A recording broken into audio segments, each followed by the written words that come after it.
नमस्कार, मैं निशा तिवारी। आप देख रहे हैं पब्लिक पर्स का विशेष कार्यक्रम सनातन पर्स। और आज के विशेष कार्यक्रम में हम चर्चा करेंगे माँ के रूप व नवरात्रि को लेकर। नवरात्रि साल में 4 बार पड़ती है, माघ, चैत्र, आषाढ़ और अश्विन। अश्विन की नवरात्रि को शारदीय नवरात्रि के नाम से जाना जाता है।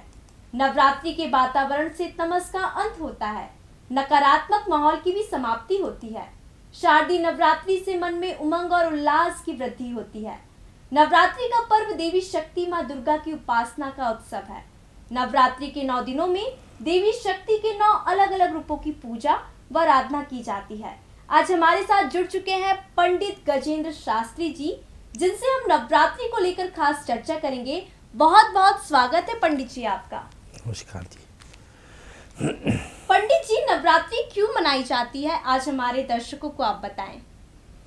या देवी सर्वभूतेषु मातृ रूपेण संस्थिता नमस्तस्यै नमस्तस्यै नमस्तस्यै नमो नमः।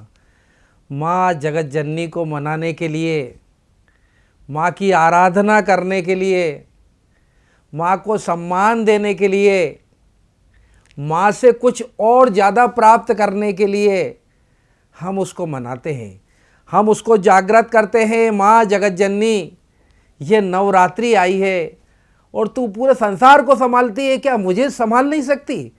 इसलिए उस भक्त सभी आराधना के लिए तत्पर होकर उनसे विनती करते हैं, प्रार्थना करते हैं, आराधना करते हैं और शक्ति प्राप्त करते हैं 9 दिन में। इसलिए ये पर्व शक्ति का पर्व है।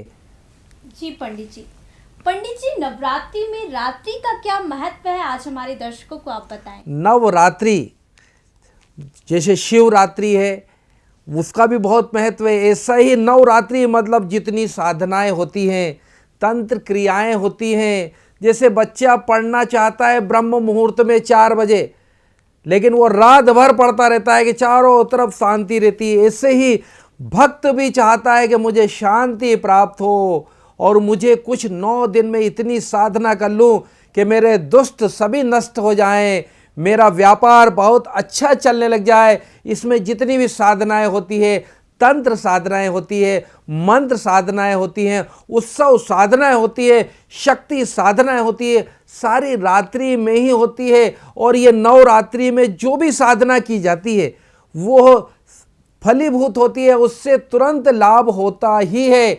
इसलिए नवरात्रि का महत्व, नवरात्रि का 6 महीने तक सभी जो भक्तगण हैं, जो माँ को प्रसन्न करना चाहते हैं, मंत्र को सिद्ध करना चाहते हैं, तंत्र को सिद्ध करना चाहते हैं, भोजपत्र को सिद्ध करना चाहते हैं, शक्ति की उपासना करना चाहते हैं, जो भी विद्वान हैं, जो भी सद्गुण चाहते हैं और अपनी शक्ति की साधना चाहते हैं, कुछ करना चाहते हैं, मंत्रों के द्वारा कुछ चैतन्यता को जागृत करना चाहते हैं, ये नवरात्रि में साधना करते हैं। जी पंडित जी, नवरात्रि में शक्ति साधना या फिर उत्सव हमारे दर्शकों को आप बताएं।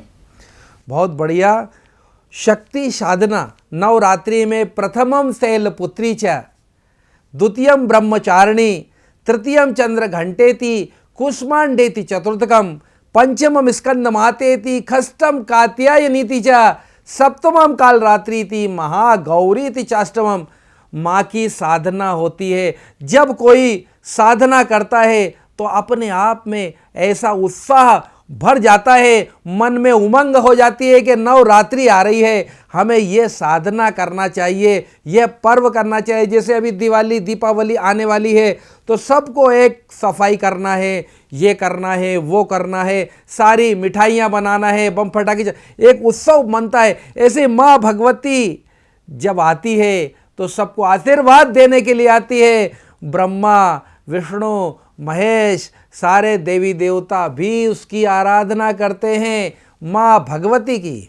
जी पंडित जी, शारदीय नवरात्रि और चैत्र नवरात्रि में क्या अंतर है, हमारे दर्शक? हमारा अंतर ये है शारदीय नवरात्रि और चैत्र नवरात्रि में कि जो चैत्र की नवरात्रि आती है उसमें हमारा संवत्सर चेंज होता है, 2080 से 81, 79, 87, जो बढ़ता जाता है, क्रम से निरंतर बढ़ता जाता है। और जो शारदीय नवरात्रि जो कुंवार मास में प्रतिपदा से नवमी तक चलती है, भगवान राम आराधना करते हैं रावण को मारने के लिए, शक्ति की उपासना करते हैं। प्रथमम शैलपुत्री च द्वितीयम ब्रह्मचारिणी, ऐसे 9 दिन तक भगवान श्री राम खुद आराधना करते हैं शक्ति की, और सारे शस्त्रों को ग्रहण करते हैं, सारे शस्त्रों का आवाहन करते हैं। माँ जगत जननी उनको सारे शस्त्र देती हैं 9 दिन में, और फिर दशहरे के दिन 10वें दिन रावण का संहार करते हैं, दुष्टों का संहार करते हैं।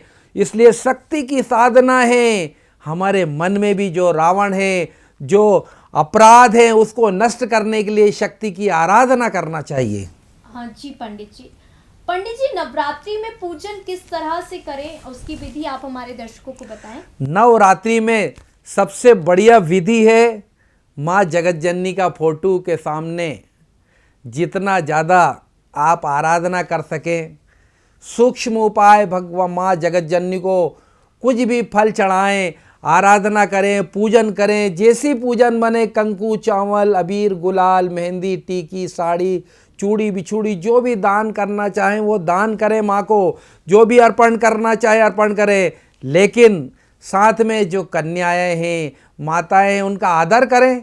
वो खुद जगत जननी है। इस समय हर माँ में, हर बच्चे में, हर कन्या में माँ विराजमान है। वही 1000 माँ विराजमान है, कन्या रूप में माँ जगत जननी विराजमान है। 9 दिन तक आप खूब आराधना करें। जगत जननी सामने खड़ी हुई है। जहाँ जहाँ आप जा रहे हैं, मंदिर में जा रहे हैं, बाजार में जा रहे हैं, जहाँ जहाँ आप जा रहे हैं, वहाँ सब जगह माता आपको देख रही है, कन्या आपको निहार रही है, आपको आशीर्वाद देने के लिए देख रही है। आप उसको माँ जगत जननी के रूप में देखें, कन्या के रूप में देखें। या देवी सर्वभूतेषु कन्या रूपेण संस्थिता, नमस्तस्यै नमस्तस्यै नमस्तस्यै नमो नमः, उसकी आराधना करें और उससे प्रार्थना करें। जितनी भी कन्याएं हैं पूजन करें, जितना भी कन्या भोजन कराएं, आप प्रतिदिन भोजन कराएं। आपकी जो भी शक्तियां हैं, जो भी आप चाहते हैं कि मेरे को ये शक्ति प्राप्त हो, मुझे ये धन प्राप्त हो, मुझे ये जो भी आप चाहते हैं सब नवरात्रि में प्राप्त कर सकते हैं। जी पंडित जी, नवरात्रि में घट स्थापना क्या होती है? बहुत बढ़िया प्रश्न है ये भी। घट स्थापना आखिर क्यों की जाती है? तांबे के कलश की, मिट्टी के कलश की घट स्थापना सिर्फ एक इसलिए की जाती है कि कलश में आवाहन किया जाता है, ब्रह्मा का, विष्णु का, वरुण का, शक्ति का आवाहन किया जाता है, जिससे कि जितनी नकारात्मक ऊर्जाएं हैं जो हमें परेशान कर रही है, ऊर्जाएं हमें परेशान कर रही है, उसको वो हटाती है। ऊर्जाएं, सात्विक ऊर्जाएं उस घट में स्थापित होती है। 9 दिन में ऊर्जाएं चारों तरफ वायु मंडल में घूमती हुई अपने घर में जहाँ पर घट स्थापना हुई है, वहाँ चारों तरफ सात्विक आनंद उत्साह मनाया जाता है। अपने आप में ही एक अलग ही उत्सव की साधना होती है माँ जगत जननी के लिए। इसलिए घट स्थापना जरूर करना चाहिए, जिससे कि वह आपको लाभ दे सके, सात्विक लाभ दे सके, राजसिक लाभ दे सके। जी पंडित जी, नवरात्रि में क्या क्या सावधानी बरतनी चाहिए? नवरात्रि में कम से कम कन्याओं को जरूर नाराज नहीं होना चाहिए, उनको कुछ ना कुछ दान करना चाहिए। कन्या को जरूर कुछ ना कुछ दान करें, उनका पैर पड़ें। छोटी कन्या हो, बड़ी कन्या हो, वो तो माँ के समान है। जो बड़ी महिलाएं हैं वो माँ के समान है। उनका 9 दिन तक आदर होना बहुत जरूरी है। माँ जो या देवी सर्वभूतेषु मात्र रूपेण संस्थिता, नमस्तस्यै नमस्तस्यै नमस्तस्यै नमो नमः। ये दुर्गा सप्तशती में 777 श्लोक होते हैं, उसमें ये श्लोक है कि माँ को नमस्कार है, नमस्कार है, बारंबार नमस्कार है। जितनी भी कन्याएं उनको नमस्कार है, नमस्कार है, बारंबार नमस्कार है।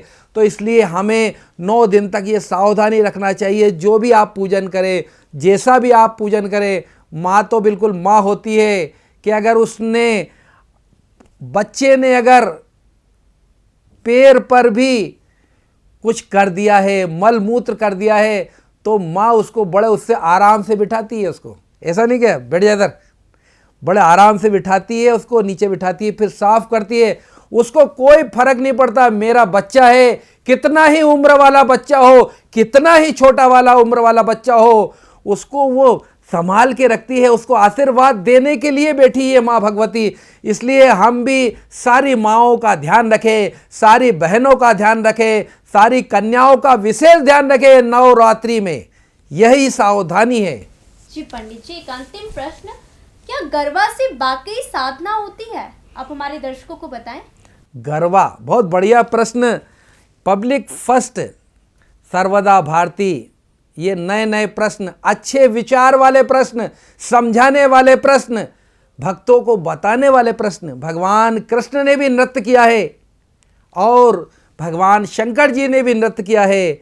माँ जगज्जननी को मनाने के लिए ये भी एक आराधना है, साधना है, माँ के रूप की साधना है। आप माँ को प्रसन्न करने के लिए जरूर नृत्य करने में कोई परेशानी नहीं। भगवान शंकर जी ने तांडव नृत्य किया था, कृष्ण जी ने भी नृत्य किया था, हमें भी नृत्य करना चाहिए।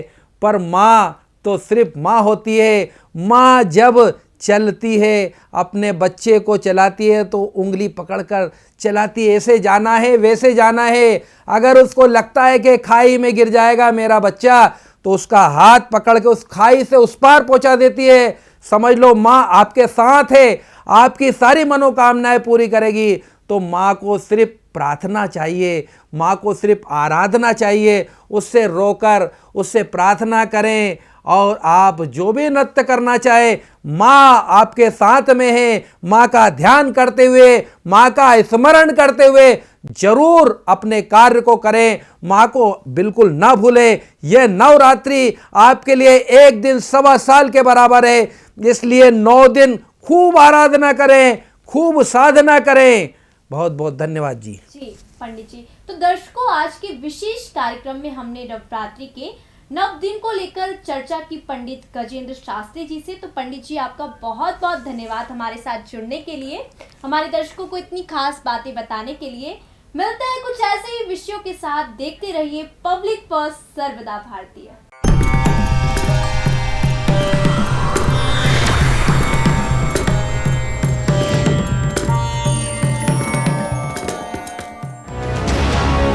ये है इंडिया फर्स्ट कम्युनिकेशन और आप देख रहे हैं पब्लिक फर्स्ट सर्वदा भारतीय।